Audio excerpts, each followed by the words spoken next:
A paz do Senhor, meus amados irmãos. Pastor Renato aqui mais uma vez para dar início ao nosso podcast Transformados. E hoje nós estamos com um tema abençoado, um tema maravilhoso, que é Jovens Ministros Vivendo um Chamado. É um tema que vai ser abordado de uma forma extraordinária, onde muitos jovens, pregadores da palavra de Deus, pastores, ministros que estão vivendo um chamado, vão se identificar com o que vai ser entoado aqui neste local. E tenho certeza de uma coisa, a sua vida vai ser abençoada por esse episódio. Que Deus abençoe, fique conosco, já nos acompanhe no Instagram, no YouTube, que Deus venha trazer para a tua vida coisas maravilhosas. E eu também estou aqui com a presença ilustre de um jovem ministro da palavra, pastor, que tem um chamado de Deus sobre a sua vida, juntamente com a sua esposa, que é o pastor Jefferson, que está aqui conosco. A paz do Senhor, pastor Jefferson, seja bem-vindo aqui conosco. Amém, pastor Renato, Yuri. A paz do Senhor aos irmãos que estão nos acompanhando aí através das redes sociais. Um prazer estar aqui com vocês, atender o convite, e eu espero que a gente possa ser bênção de Deus aí para os irmãos. Glória a Deus. Também com ele a sua esposa, a pastora Eduarda. Que Deus abençoe, pastora Eduarda. Seja bem-vindo a este podcast. Amém, pastor. Muito obrigada pelo convite. Um abraço aí para todos que estão assistindo. Creio que vai ser um momento abençoado. Glória a Deus. E também conosco, como vocês já conhecem, Diácono Yuri Braga. Pai do Senhor, meus irmãos, estamos aqui, graças a Deus, pela misericórdia do Senhor, pela sua bondade, gravando o nosso 6º episódio, pastor Renato. Olha aí, graças a Deus, com a presença desses meus amigos que nos conhecemos por vista no colégio e hoje estamos aqui sentados, gravando esse podcast na presença do Senhor. Quero agradecer também a cada um que tem compartilhado, cada um que tem divulgado o nosso trabalho do podcast para outras vidas. Que Deus abençoe a cada um de vocês. E nesse momento também quero estar apresentando aqui os patrocinadores, que são bastante importantes nesse trabalho. Como sempre tenho falado, primeiro Deus e segundo vocês, que patrocina, tem ajudado a esse podcast permanecer ativo, certo? Vamos estar apresentando aqui. O primeiro patrocinador é a nossa irmã Dani. Dani, que é a esposa do pastor Renato. Tem uma loja ali na Leste-Oeste, próximo à farmácia ali, a Droga Mano, certo? Que vende tudo para a sua festa. Você está precisando principalmente de um preço bom, que cabe no seu bolso, tudo para festa, na Dani Festa, certo? Também nos patrocina a nossa irmã Luana. Um abraço, Luana. A Luna Ótica, certo? Está nos patrocinando. Você que precisa do seu óculos de grau, de qualidade, um bom atendimento, uma pessoa de confiança, procure a Luana, Luna Ótica, certo? E o seu esposo também tem uma loja de óculos, né? Óculos esporte ali no Centro Fashion, certo? A RLU, você pode olhar pelo Instagram aí, a gente vai deixar aí o @, certo? Os óculos esportes aí maravilhosos. E também está nos patrocinando mais uma vez a menina Bequita Kids. Aproveita, viu? Ó, estamos entrando aí, estamos na Semana das Crianças, Dia das Crianças, então aproveita as mamães aí para presentear as suas filhas, certo? Toda semana tem lançamento de roupas. Então que Deus abençoe aos nossos patrocinadores e vamos prosseguir com o nosso podcast. Glória seja dada ao Senhor. E hoje com um tema abençoado, né? Tema que a gente vai abordar e enfocar de uma forma extraordinária, que venha trazer entendimento para a vida do telespectador, que eu vejo esse tema de hoje, um tema de trazer sobre vidas, sobre jovens, uma oportunidade de enxergar o seu ministério, o seu chamado sobre a vida de cada um deles. E eu tenho certeza, meus amados irmãos, que Deus vai abençoar a vida de vocês. E já para abrir este tema, aqui justamente com o meu pastor Jefferson, eu me lembro, pastor Jefferson, aqui, de um chamado, de um jovem chamado Timóteo.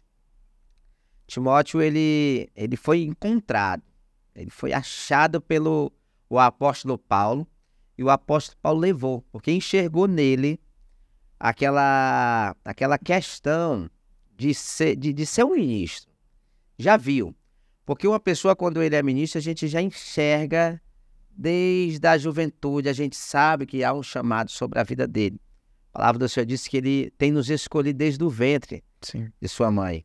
Assim também como a vida do profeta Jeremias, que se sentiu uma criança e ele disse que Deus tinha escolhido, Deus tinha chamado, havia um chamado de Deus sobre a vida dele. Você está aqui conosco aqui porque você tem um chamado de Deus sobre a sua vida. E Deus uniu você juntamente com a sua esposa. Eu costumo dizer que Deus não une pessoas, Deus une propósito.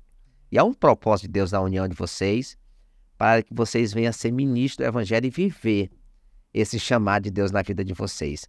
Eu queria que você falasse um pouco da sua infância, primeiramente, de como foi a sua infância, se você nasceu num lar cristão ou não.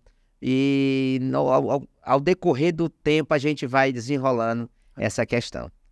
Querido pastor, eu nasci em um lar, posso dizer que cristão, né? Meu pai veio de uma família adventista, Glória a Deus. né? Uma família adventista quase que completamente, e a minha mãe católica. Minha mãe é uma mulher do interior, meu pai é um homem já da capital, e por volta ali da minha idade de 6 para 7 anos de idade, veio uma irmã morar vizinho à casa da gente lá na rua. E essa irmã um dia fez um convite para minha mãe, né? A minha casa, ali na casa onde os meus pais moram hoje, era um bar, né? Então eu cresci vendo aquela situação ali de bebida, de brigas, uma situação bem complicada, num bairro muito perigoso, né? E certo dia aquela irmã fez um convite para minha mãe, né? Convidou ali naturalmente para ela ir para o culto, e a minha mãe aceitou. E a partir daquele momento, aquela mulher foi um canal de bênção para a minha família. A minha mãe aceitou a Jesus, o meu irmão do meio, e eu tinha 7 anos de idade.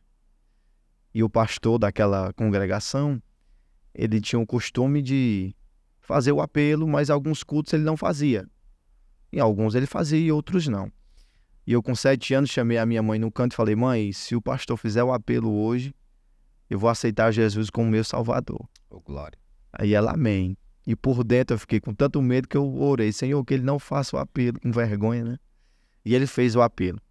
Aí a mãe olhou pra mim: e aí, agora, né? Você falou lá em casa, agora tem que cumprir. Aí eu saí no meio da igreja, fui até o altar, e eu lembro que naquele dia foi uma explosão, né? A igreja vendo aquela situação, e foi muito bonito. E de lá pra cá o Senhor tem confirmado o nosso chamado, né? Eu me lembro agora das escolas bíblicas que a gente começou a participar, e a professora ia dar aula e ela não conseguia dar aula porque eu não deixava ela falar, porque desde o início a fome pela palavra me consumia, né? O Senhor colocou dentro do meu coração uma fome por Bíblia assim inexplicável, de estudar a palavra, me dedicar à leitura da palavra. E desde criança que eu notava que tinha alguma coisa diferente, né? E eu recebi a minha primeira profecia por volta ali dos meus 12 anos de idade, 13 anos de idade. Eu lembro que foi uma fase, Yuri, um pouco rebelde. Todo mundo tem, né? Uma fase um pouco rebelde. Adolescente. E eu lembro que eu brigando com a minha mãe, dizendo que eu não queria ir para aquele culto. E ela praticamente que me jogou tentar aquele carro. E a gente foi. E eu sentado lá atrás, emburrado, e o pastor pregando. O pastor parou de pregar, apontou o dedo para mim e disse: meu filho, você já está pregando? Eu disse: não. E ele disse: pois você está errado. O Senhor está mandando lhe dizer que já era para você estar exercendo o que ele mandou você fazer há muito tempo. E aquilo foi entrando na minha cabeça, né? Começou a fluir na minha mente, que Deus estava realmente me chamando para algo específico. Eu ainda não entendi o que era, mas sempre me dediquei à palavra, à oração. Eu tive uma juventude, vamos dizer assim, muito devota, né? Muito dedicada a Deus, né? Eu comecei a entender que Deus estava querendo fazer algo na minha vida e através da minha vida, e eu me lancei, pastor. Me lancei no jejum, me lancei nas madrugadas, me lancei na oração, né? Eu me lancei na palavra, comecei a me dedicar realmente à questão espiritual.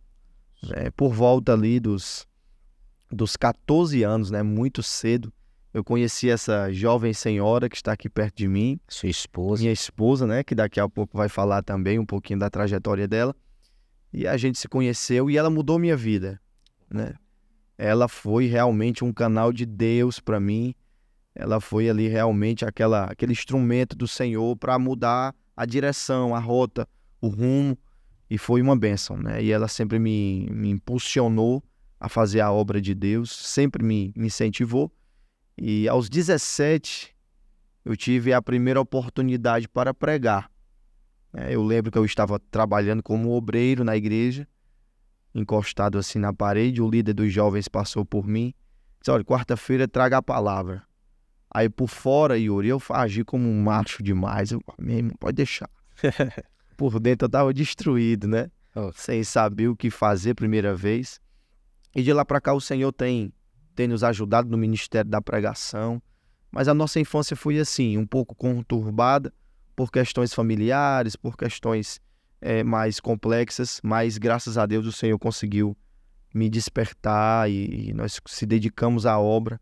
E eu costumo dizer que aquilo que eu estou vivendo hoje não é fruto de hoje, é fruto da minha adolescência, da minha busca, né? Mas é mais ou menos por aí. Glória a Deus, aleluia.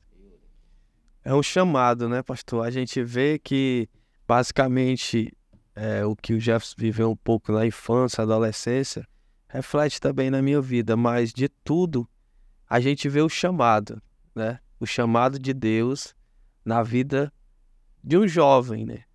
De um jovem como o Jefferson, como a sua esposa, Eduarda, e que, como ele falou, e eu frisei, quero frisar bem isso, se lançou, né?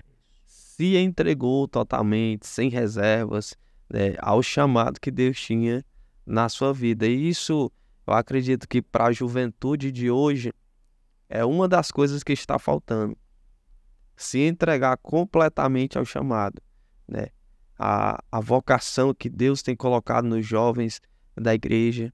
E antes da gente entrar, né, mais nesse tema, a gente quer ouvir também a pastora Eduarda também, Amém. nessa trajetória da sua infância, como era o seu lar, se era um lar cristão. Nos conte um pouco mais sobre você. Essa questão de chamada e vivência também é algo que o Senhor separou, né, desde criança.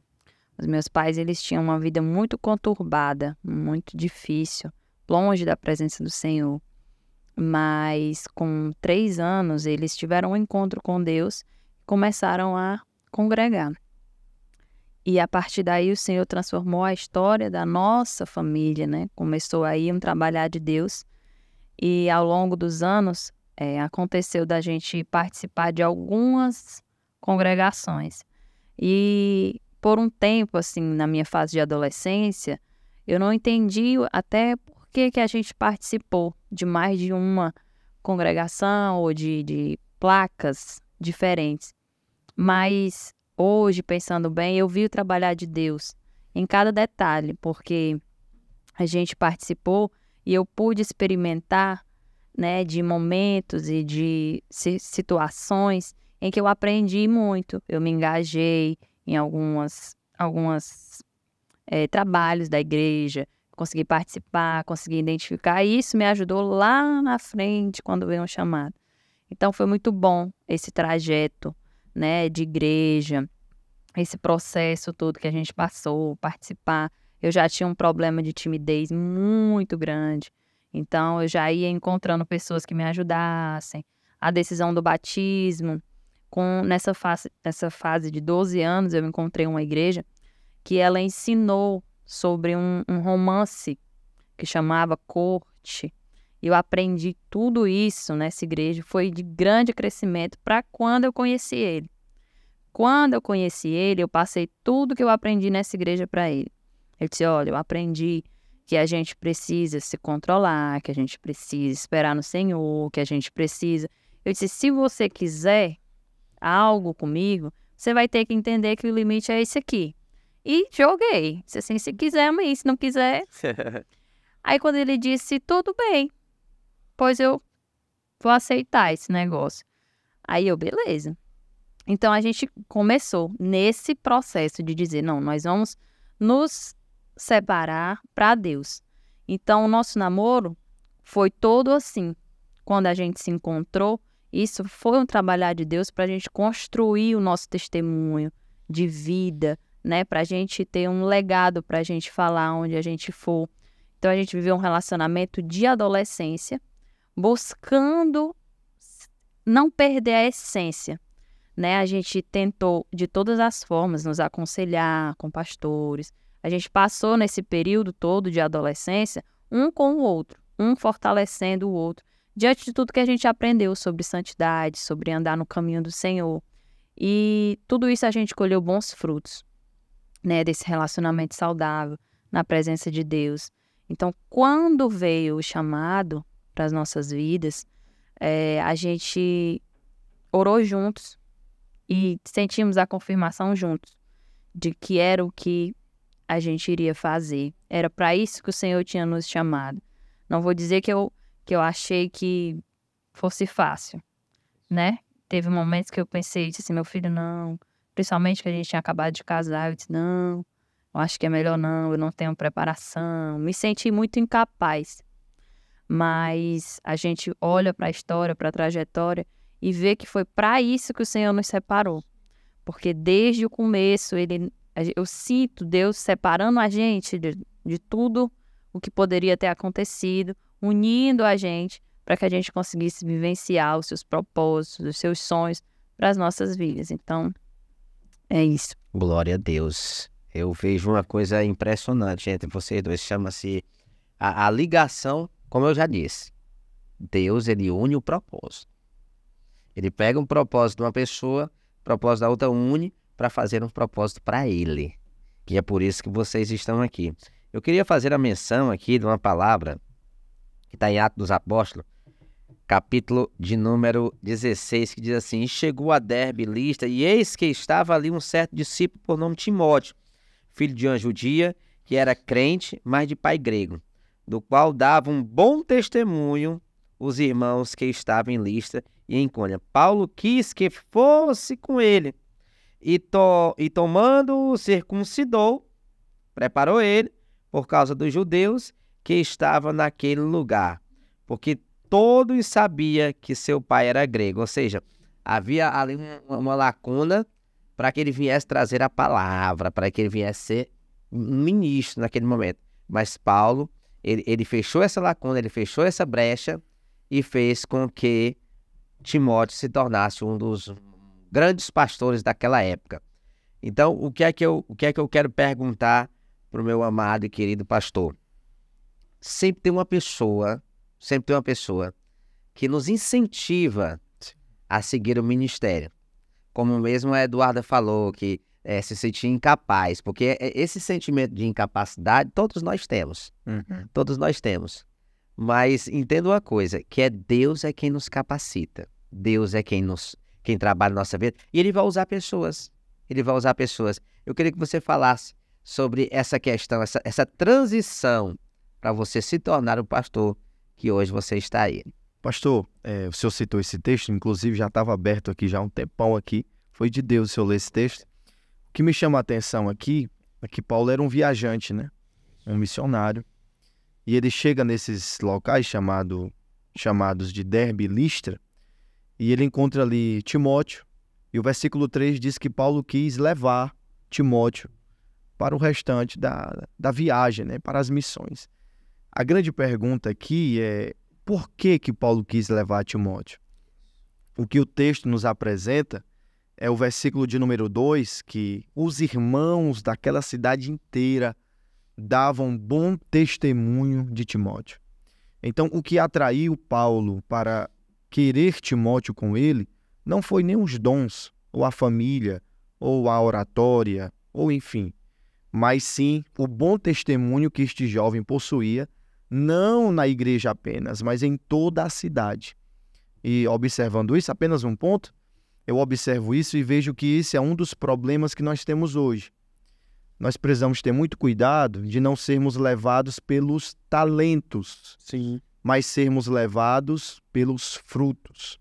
Conduta, né? A conduta, eu costumo dizer que os dons, eles mostram o que eu faço. Os frutos revelam quem eu sou, né? Os frutos, eles revelam o meu caráter, a minha índole. Então eu vejo Paulo querendo esse rapaz com ele, mas por conta que ele percebeu o caráter, a boa conduta, um bom testemunho desse jovem em toda a cidade, né?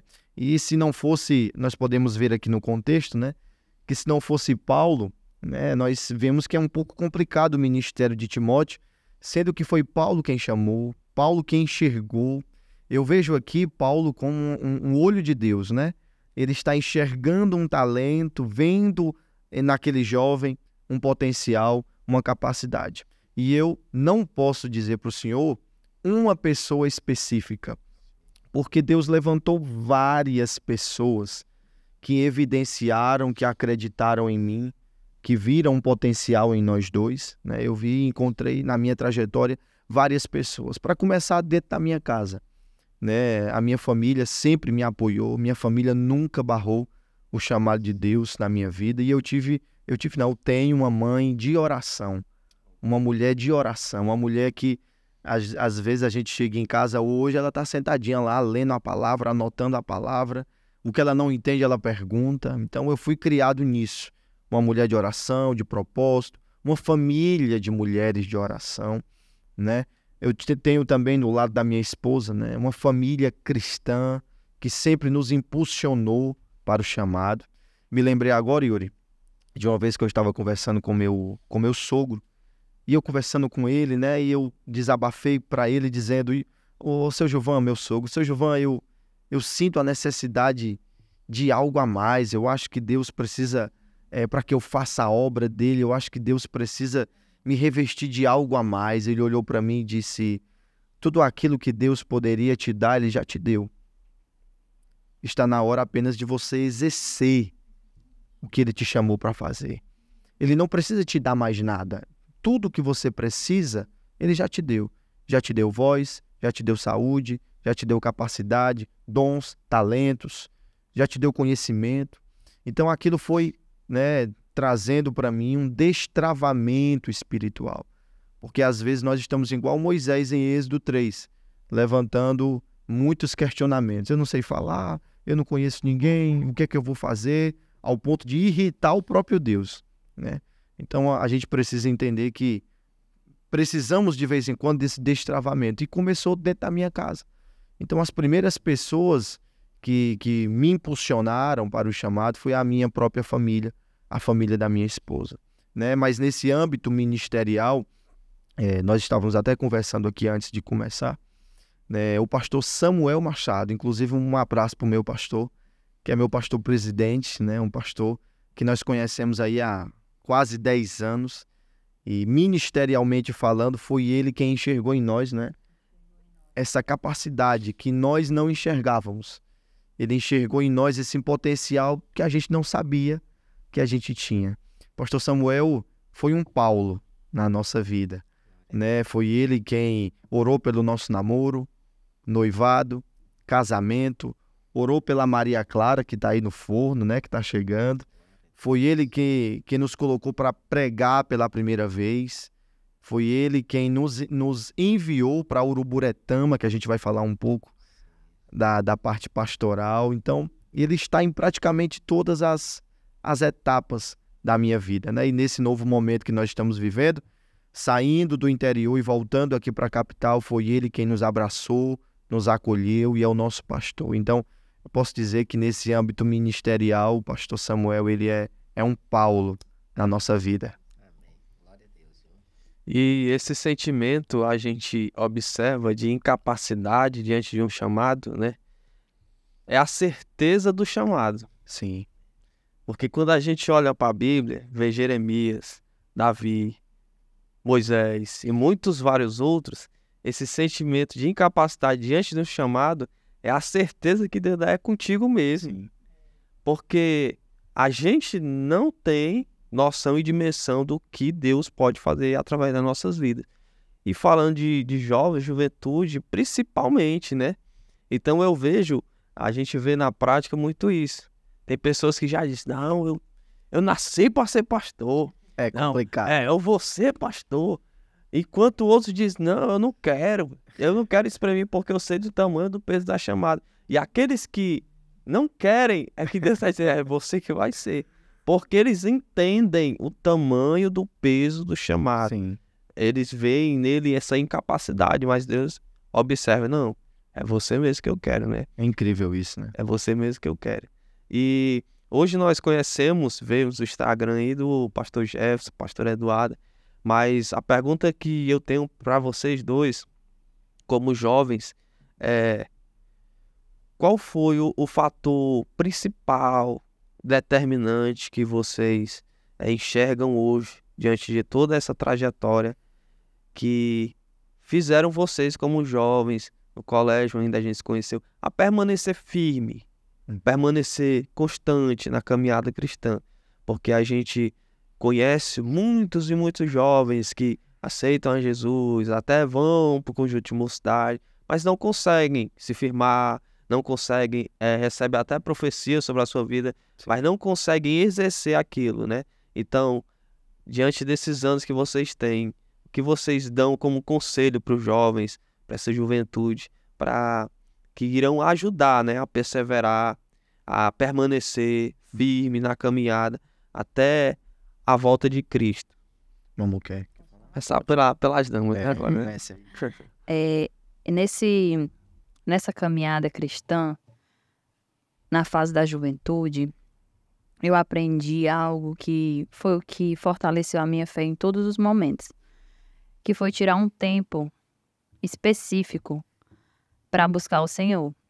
Porque a gente tem esse tempo quando a gente está mais jovem, porque geralmente a gente estuda um turno, fica o outro mais livre, mas é um tempo mais leve. E eu aprendi a tirar esse tempo, que foi o que me fortaleceu muito. Sempre tirava um momento do meu dia, antes ainda maior, né, uma tarde inteira, uma noite inteira, para orar, para ler, para louvar sozinha.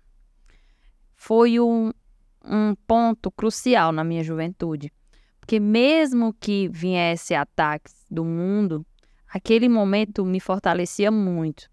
Então eu percebo que hoje muitos jovens se perderam nesse tempo, que tem o tempo, por causa de celular. Infelizmente, a gente estuda pela manhã, aí à tarde livre, vê de tudo, menos o tempo. E assistir uma pregação no YouTube é válido, mas eu estou falando de tempo com Deus. Você e Deus. É uma oração, um louvor, um clamor, uma confissão. Senhor, estou pensando nisso, estou sofrendo por aquilo, Então, essa entrega, eu acho que para mim, e acredito que para quem quer mesmo servir ao Senhor, ela é importantíssima para você se manter firme.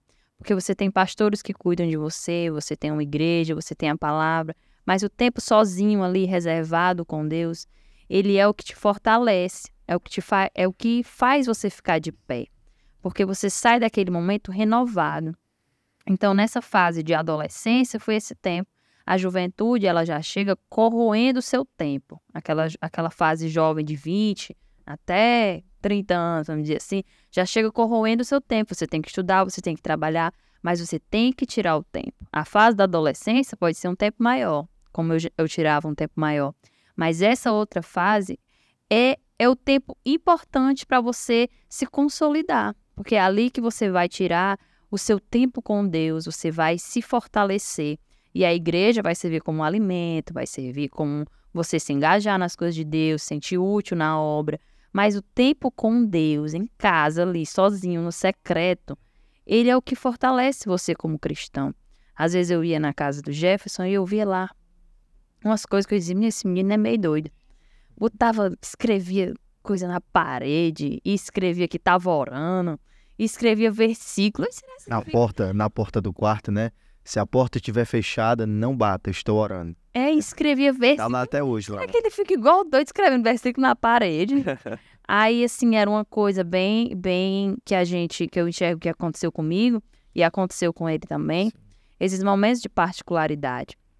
Fora esse momento de intimidade com o Senhor, aí vem a igreja, né? O engajamento na igreja, o ir para a igreja, o ser pastoreado, porque a gente passou uma fase, ali entre os 15 e os 17 anos, meio fraquinho, meio mais para lá do que para cá, e a gente teve a ajuda do nosso pastor, que veio, que ouviu, que entendeu, e eu já era mais assim, de falar, pastor, eu tô fraca, eu não quero saber de participar de nada, porque isso é muito difícil, as pessoas cobram demais, e eu queria passear, queria ir pro shopping, queria fazer isso, queria fazer aquilo, e eu dizia pra ele, ele não, é você, tem um chamado diferente, você, entendeu? Já ia falando, já dando aquela palavra, eu amém, então vamos fazer tal coisa, aí ele me engajava e tudo mais.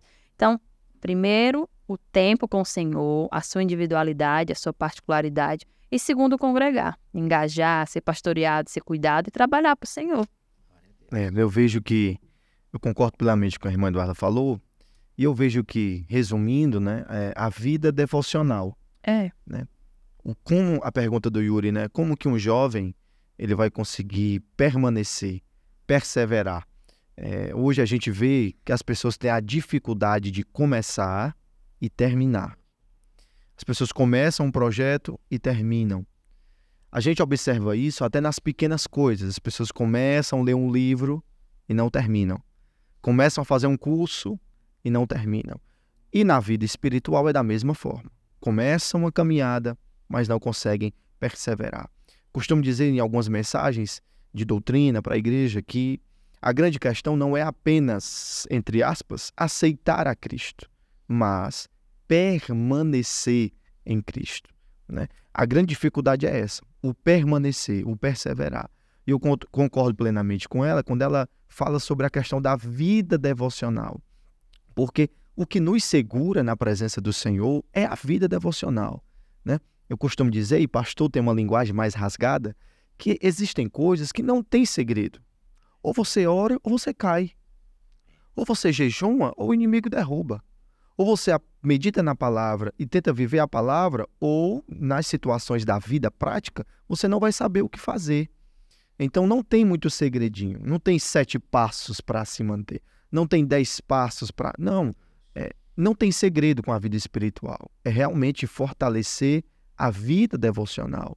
Eu tenho muito na minha mente que as minhas maiores experiências com Deus foram dentro do quarto, não foram na igreja, foram dentro do quarto.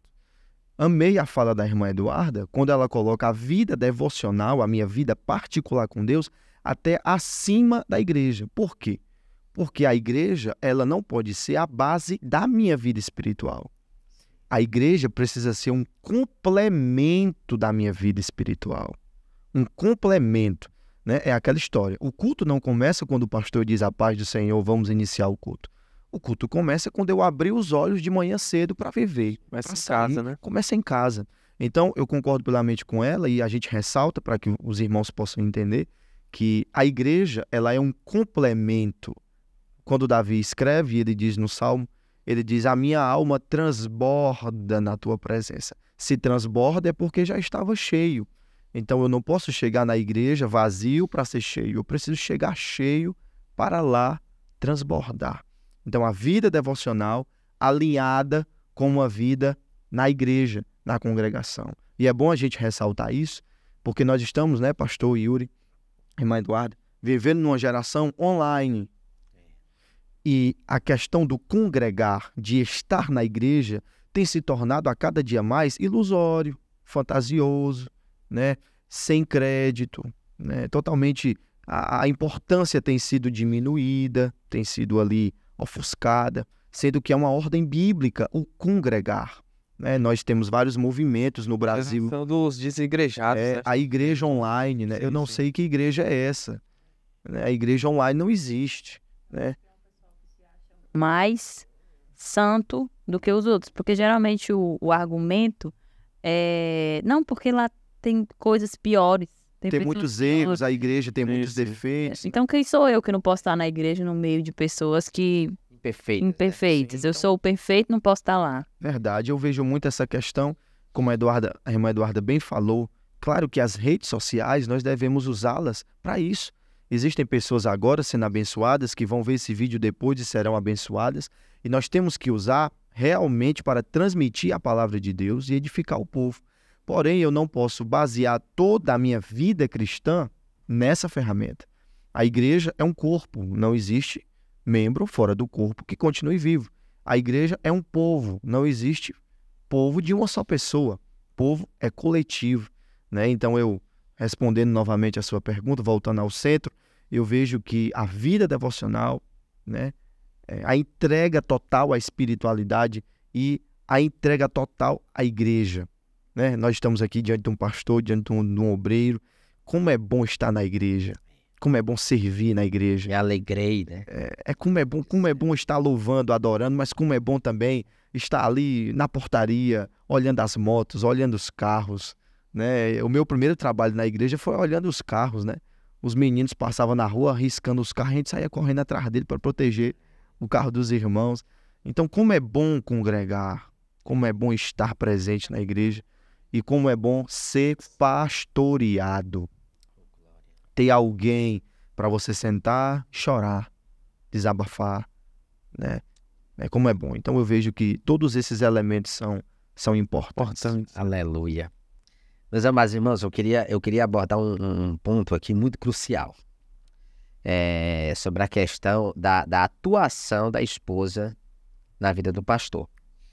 Porque nós bem sabemos que muitos ministérios têm sido ruídos, têm sido destruídos, acabado em consequência de divórcios, né? Rompimento no casamento. E algumas esposas, elas não querem assumir o pastoreado juntamente com seu esposo, como mesmo a pastora Eduarda viu aqui no começo, da questão de, tá cedo, não é a hora, né? Então, muitas usam esses argumentos. Eu queria que o pastor me falasse mais sobre qual é a importância, Muito bom. a importância da sua esposa no seu ministério hoje. A importância da esposa, né? E no caso aqui, no meu caso, a irmã Eduarda, ela é extremamente importante e essencial, né? Porém, nós precisamos ter um pouco de equilíbrio quando a gente fala isso. Por quê? A gente não pode cair nem para um lado, nem para o outro. Existem esposas, né, que estão totalmente trancadas para a ideia do ministério. Isso é um erro. Inclusive as irmãs que estão nos assistindo vão nos assistir. A esposa, ela precisa estar sensível ao que Deus está querendo fazer através do seu esposo e do casal. Como também tem um outro extremo que a gente tem que ter cuidado. O homem, ele também não pode ser agressivo ou obrigar a sua esposa a um chamado. Um pouco complicado, né? Isso. A esposa tem que ceder, mas o homem também não pode obrigar. É necessário um equilíbrio. Os dois têm que ceder. Tem um pastor que eu amo muito que ele diz assim, no casamento alguém tem que ceder. Sim. Senão, meu irmão, vai ter um choque. A pancada é grande. Alguém tem que dizer amém. Aí o negócio esfria, né? No meu caso, na minha experiência particular, sempre veio essa ideia do pastoreio. Yuri, eu dou glórias a Deus porque eu me encontrei. A gente tem que saber o que Deus tem para nós. E eu amo pregar, eu amo fazer muita coisa. Mas a gente gosta de gente. A gente gosta de problema. De lidar com pessoas, de chorar com pessoas, de visitar pessoas. Não tem como fugir De disso. sofrer. Não dá, sabe? Não dá para escapar. É uma coisa que não vem de nós. E eu sempre senti essa questão do pastoreio me chamando. Mas nunca cogitei. E ela muito menos, né? E nos primeiros momentos que a gente conversava sobre isso, ela sempre recuando. Nunca de forma agressiva, mas sempre de forma educada, recuando. Não, isso... Cautelosa, né? Cautelosa, tranquila, sempre foi muito tranquila. Mas quando veio o chamado de Uruburetama, que a gente não sabia que era Uruburetama, sabia que era para ir para a obra, né? Foi diferente. Foi diferente de todos os outros. Sabe quando você recebe aquele chamado e aquele chamado arde no seu coração e um negócio mesmo assim muito forte. Com quantos anos, pastor? Com 22 anos. 22. E nós tínhamos 2 anos de casado, né? Diz os estudiosos que 2 anos de casado ainda é a lua de mel, né? Sim. E nós estávamos 2 anos de casados e veio esse chamado, né? E eu não consegui resistir, né? E eu, antes de falar com ela, orei ao Senhor. Só que eu fui falar com ela de forma ousada. Eu não fui perguntar. Eu disse, meu amor, por favor, você quer ir? Não, né? Eu lembro que eu fiz diferente das outras vezes. Eu sentei com ela bem sério, a gente sentou e falei, meu amor, é o seguinte, recebemos esse chamado, essa oportunidade. E eu senti algo que eu nunca senti antes na minha vida, né? E quando eu olhei para ela, ela já estava balançando. E eu recebi a resposta dela que eu não esperava. E a resposta foi, então vamos. E aquilo foi um choque para mim, eu não esperava. Eu esperava que ela fosse levantar questões e falar de questão de filho, de lugar, de mudança, de dinheiro. Ela não falou de nada, pastor. Ela só falou, então vamos. E eu foi perturbado. E agora? Agora a bola passou para mim, né? Eu passei para ela e ela passou para mim. E a partir daquele momento nós sentimos aquela paz, né? Com 22 anos, a gente foi para a obra, né? E voltando ao centro da sua pergunta, desde o primeiro dia que eu comecei a exercer esse chamado, a irmã Eduarda, ela foi essencial na minha vida, na parte de cobertura espiritual, na parte de oração, na parte de conselhos. Existem muitos homens, isso é um perigo muito grande, né? Você não pode ouvir ninguém, você não pode dar ouvidos a ninguém. Eu deixei de errar várias vezes, porque eu ouvi a minha esposa. A esposa, ela nunca quer o mal do seu esposo, o fracasso daquele ministério. Ela sempre quer o bem. Então, quantos livramentos, Yuri, Deus me deu por ter uma esposa de oração, uma esposa compreensiva. E mulher de pastor tem que ser muito compreensiva. Com tempo, com horário, com guerras, com lutas, com pessoas complicadas. Ao ver o seu esposo sofrendo em momentos de crise, né? Então, a importância da esposa na vida do pastor, ela é essencial, né? Nós encontramos na Bíblia o apóstolo Paulo falando sobre a questão do casamento, que ele resolveu, cada um com a sua área, né? Cada um com o seu dom. Ele resolveu se abster do casamento para ter um pouco mais de liberdade em relação ao chamado. Eu admiro Paulo, amo Paulo, sou teólogo, amo ler as cartas de Paulo, mas Paulo, eu gosto da minha esposa, quero estar perto da minha esposa e aonde eu vou eu levo ela sem nenhum problema. Então é muito importante a esposa. Pastor Eduardo, eu queria que você desse uma palavra para as esposas. Eita, né? Deus. As esposas, esposa de pastores, esposa de obreiros, esposa de pessoas que já está aí sendo preparado para o ministério, que estão se fechando, como ele mesmo disse, estão com a mente fechada para isso. Qual era a palavra que você teria para essas esposas? Esse processo de mente fechada é porque muito se fala sobre a dificuldade. Então, quando muito é pregado sobre o quão difícil é algo, mais as pessoas tendem a, não quero ser tão difícil assim. E eu também passei por essa fase de não, de jeito nenhum, vai ser muito difícil. Principalmente, o que mais passava pela minha cabeça era a idade, que para os dois é difícil. Mas para ele, que prega a palavra, existe sim uma certa admiração pelo pregador, por mais que ele seja jovem. Mas existe sim. E eu chegaria numa congregação apenas como uma jovem esposa do pastor. Então, eu pensava assim, as pessoas não vão me aceitar. Uma mulher experiente, com 30 anos de casado, com 3 filhos, eu aqui jovem, sou sem filhos, sem nada, sem, entre aspas, sem nenhuma experiência, né? O nosso primeiro ano de casado nem foi fácil, foi um primeiro ano difícil, não foi uma lua de mel, né? Foi um momento que a gente passou por brigas, aquele desentendimento inicial. Eu disse, eu não tenho como ir, não vai dar para mim, eu não vou saber. E quando ele chegou com a fala de que era o momento, já tinha orado sobre isso, que não tinha sido a primeira vez que a gente tinha recebido essa proposta. Mas eu disse, amém. Nós vamos, vai ser uma bênção. E chegando lá, o Senhor colocou no meu coração que eu deveria ser uma auxiliadora.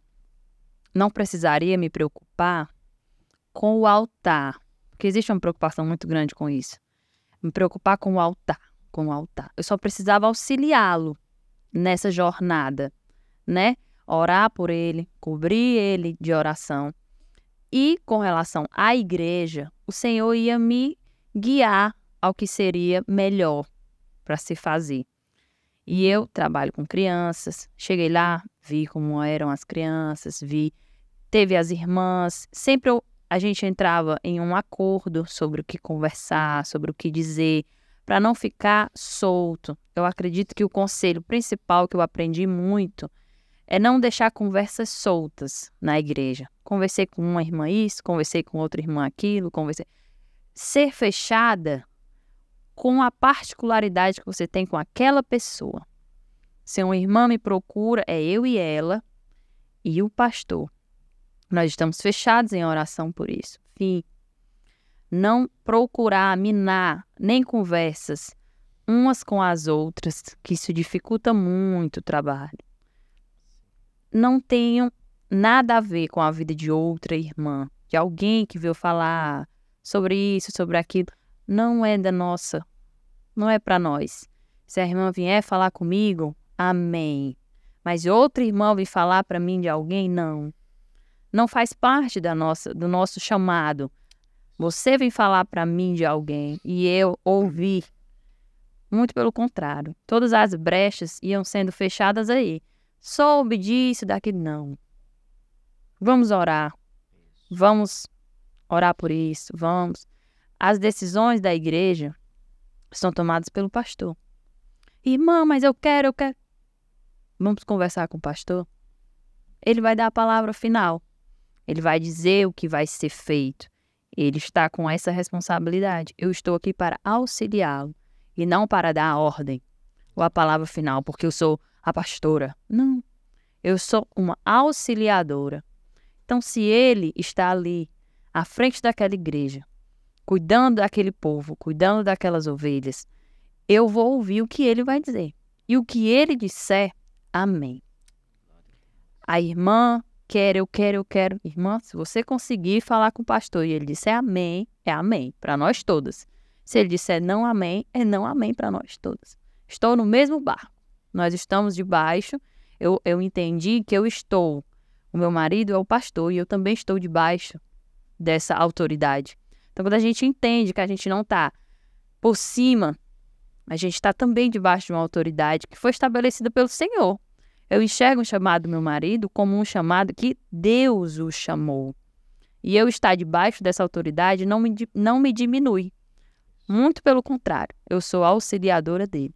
Eu estou ali para ajudá-lo, o que for preciso. É isso aí, viu? Um ponto que ela falando, e eu me lembrei aqui, pastor, é que os jovens que estão nos ouvindo, o que vai vir de imediato, né, meu amor, é o medo. Muito o medo de como vai ser, de como que vai acontecer. Então o medo, ele é natural em todos nós. E um texto que eu gosto muito de guardar, viu, Yuri? É o texto de Gênesis 26. Eu amo esse texto. Quando Isaac vai a Gerar, uma cidade chamada Gerar, e ali ele vai cavar os poços do seu pai Abraão. E a Bíblia diz que ele cavou o primeiro poço, tirou os entulhos e encontrou água. Os homens brigaram pela água e ele cedeu. Ele cavou o segundo, tirou o entulho e tinha água. Cavou o terceiro e tinha água. Cavou o quarto e tinha água. E os quatro em 4 locais distintos. Aonde ele foi, ele encontrou água. Eu aprendo ali e trouxe para a minha vida ministerial que não importa onde eu estou cavando. Não importa o lugar que eu esteja. Aonde eu pisar, Deus vai me prosperar. Eu aprendo ali que a bênção de Deus, ela não é geográfica. A bênção de Deus é espiritual. A bênção de Deus não está sobre coisas. A bênção de Deus está sobre pessoas. Então, quando eu entendi isso, eu venci o medo. Eu estou saindo da capital juntamente com a minha esposa, indo para um interior, uma cidade totalmente diferente, um ambiente diferente, pessoas diferentes, né? E eu coloquei no meu coração, o Deus que me abençoava na capital vai me abençoar aqui.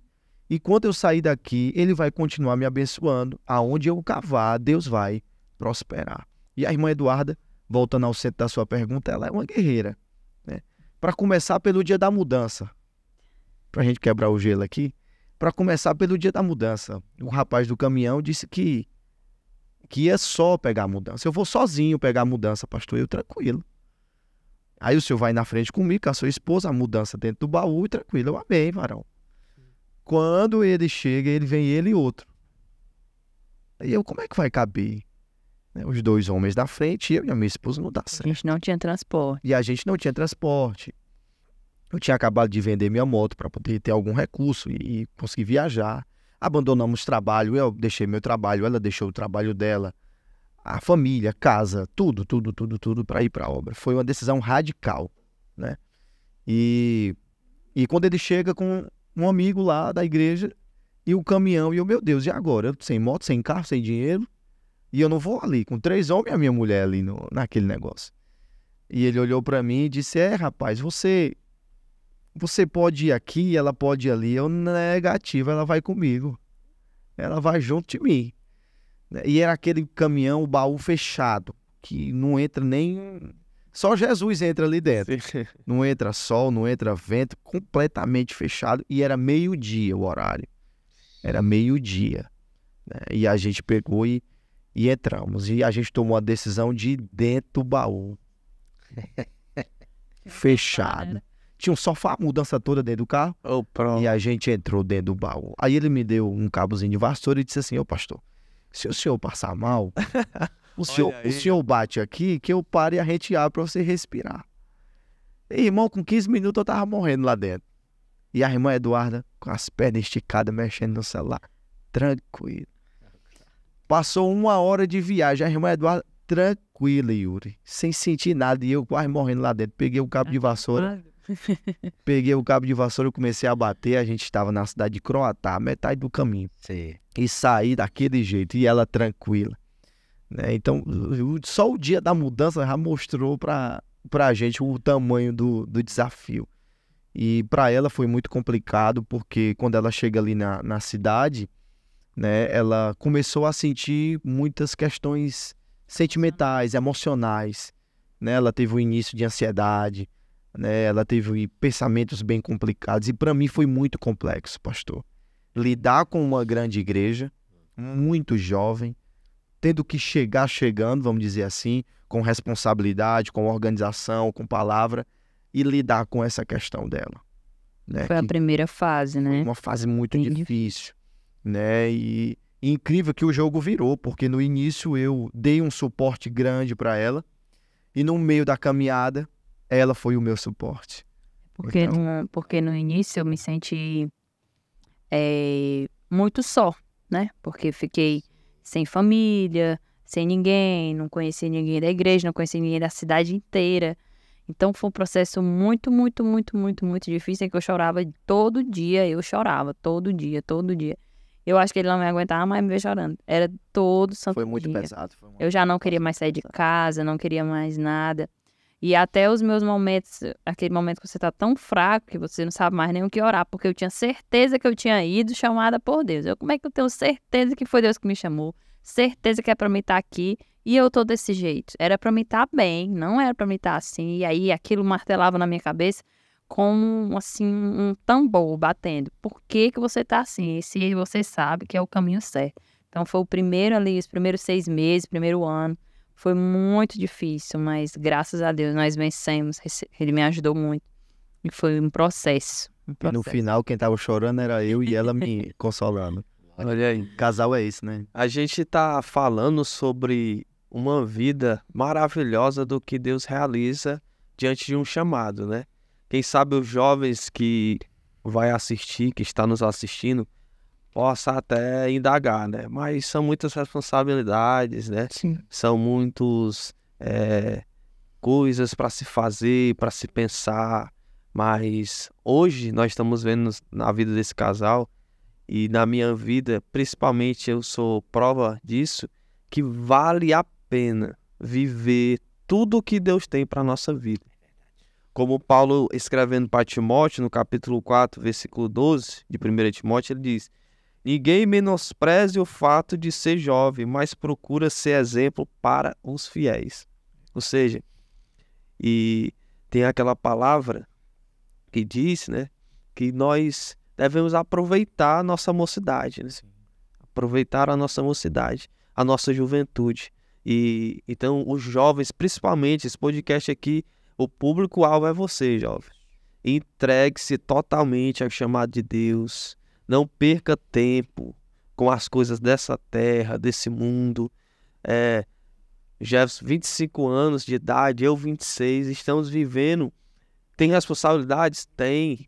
Tem a obra que é um peso, às vezes tem, mas a gente é feliz. Sim. A gente está vivendo uma vida gloriosa porque sabe que é o melhor lugar para se estar, né, É pastor? verdade. A gente sabe que viver o chamado de Deus é a melhor coisa que tem nessa terra. Então, o nosso conselho, né, para os jovens é: viva o chamado de Deus, né? E nesses últimos minutos que nos falta, nós vamos fazer aqui um momento de conselho, né? Conselho do casal aí para a juventude. Já minha primeira pergunta nesse conselho vai para o pastor Eduardo. Pastor Eduardo, Ah, diante dessa vida tão intensa e tão corrida de um pastor, de um obreiro, um exemplo, que a gente sabe que é uma correria, né, pastor Renato? Muitas responsabilidades, às vezes passa o dia fora de casa, vai pregar, vai fazer uma coisa, vai fazer outra. Como que você, esposa, aconselha outras jovens esposas a lidar com essa vida tão corrida e tão intensa de um ministério, de um pastor e de um obreiro em si? sim. Enxergando que o chamado não é para um. O Senhor não chamou o Jefferson. O Senhor nos chamou. Cada um no seu quadrado, vamos dizer assim. Mas Ele nos chamou. Ele tem as responsabilidades dele e eu tenho as minhas. A partir do momento que eu entendo isso, eu entendo que o que Deus está fazendo na vida dele vai refletir em mim e o que ele está fazendo na minha vida vai refletir nele. Então, a partir daí, eu tenho um entendimento que se ele precisou sair e eu precisei ficar em casa, eu vou estar orando, porque onde ele estiver, o Senhor precisa blindá-lo, guardá-lo, protegê-lo. Entender que esse chamado é nosso, que tudo que acontecer é para nós. Nada é para ele, não. Tudo é para nós dois. O Senhor nos uniu em um único propósito. Só que em tudo na nossa vida, cada um tem o seu departamento. Cada um tem a sua função. O Senhor deu uma função a ele e deu uma função a mim. Ele me deu uma função de esposa e agora me deu uma função de mãe. Então, eu sou esposa e mãe. Na igreja, auxiliadora. Minhas funções. As funções dele são inúmeras, se eu for listar aqui. Sim. Então, a minha parte é essa. Entender que o chamado é nosso. E as minhas funções são essas. O que o Senhor me confiou a fazer, eu vou fazer com excelência. E é isso. Muito bom. Pastor Renato. Eu queria... O tempo é pouco. O assunto é importante. O tempo é pouco para enforcar o assunto. Mas eu queria, pastor, agradecer a você ter vindo aqui.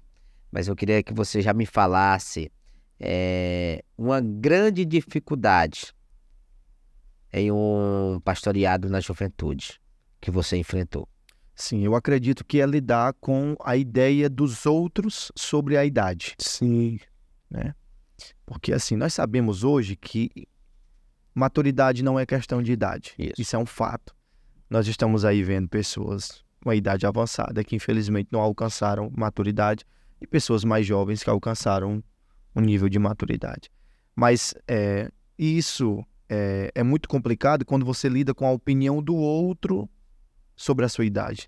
Bem rapidamente aqui, por exemplo, quando eu cheguei para pastorear com 22 anos, eu tinha diáconos, presbíteros de mais de 60 anos de idade. E eu vi as fotos lá, cabeça branca, viu? Imagine. A minha esposa comentava: meu filho, olha isso aqui. Então, imagine eu chegar numa cidade muito importante para o pentecostalismo no Ceará. Sim. Foi a segunda cidade que recebeu o evangelho no Ceará, uma cidade muito, muito padrão. Veio de Itapajé, chegou ali. Isso, muito, Até chegar no Mirim. muito histórica.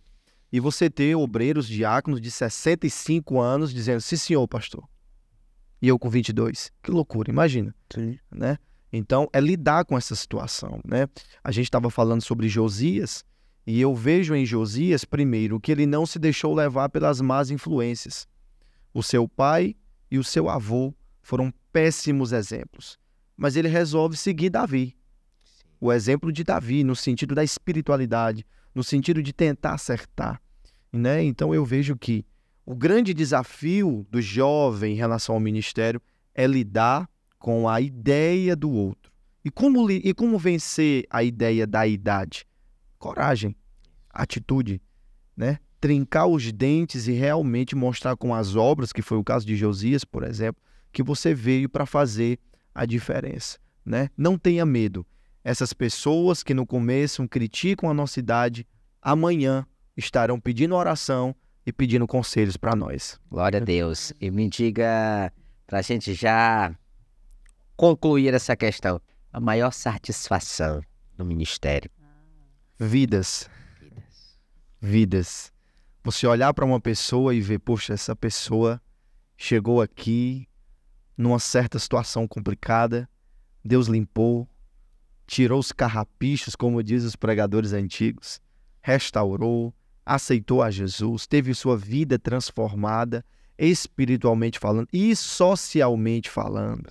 A sua casa foi restaurada, transformada, hoje está trabalhando na obra de Deus, é uma nova criatura e eu, para a glória do Senhor, fui um instrumento na vida daquela pessoa. Essa é a maior satisfação, né, meu amor? Ver vidas transformadas por Deus. Glória a Deus. É verdade. É isso aí, Diácono Yuri. Mais uma vez aqui nesse podcast, hoje com um tema extraordinário, meus amados telespectadores, que é a questão do chamado, viver um chamado, né? Jovens ministros vivendo um chamado. E hoje nós tivemos aqui essa ilustre presença que foi do pastor Jefferson e da pastora Eduarda, que eu estou muito feliz em conhecer vocês. Amém. Espero ver vocês mais vezes. Também espero. Em nome de Jesus, nos Amém. encontrarmos aí. conosco. Quero ver vocês pregando a palavra de Deus. E, inclusive, eu já conhecia vocês de ouvir falar, Amém. pela irmã Ceissa, né? Sim. Quero mandar a irmã Ceissa aí na Uruburetama, viu, Ceissa? Eita Que glória. Deus abençoe, quero mandar aí. E quero mandar também um abraço para minha esposa, que fica no trabalho, né? Como foi já falado aqui, ela fica no trabalho, cuidando da empresa, enquanto nós estamos aqui fazendo a obra de Deus. E eu estou muito feliz em ter abordado esse tema.